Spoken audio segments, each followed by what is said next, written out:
Hello po, magandang umaga po sa inyong lahat. Tuwing Sabado, ito po ang aking mga ginagawa. Hi guys!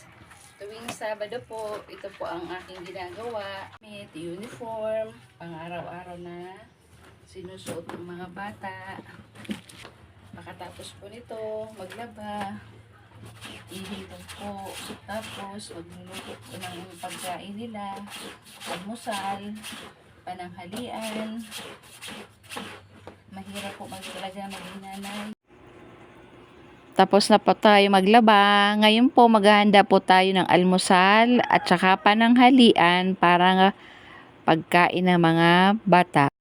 Ang aking linuluto po ngayon ay pritong manok at hotdog at may kasama na din pong longganisa at gulay. Ngayon po, luto na po ang manok at saka hotdog. At dito na po nagtatapos ang aking daily life.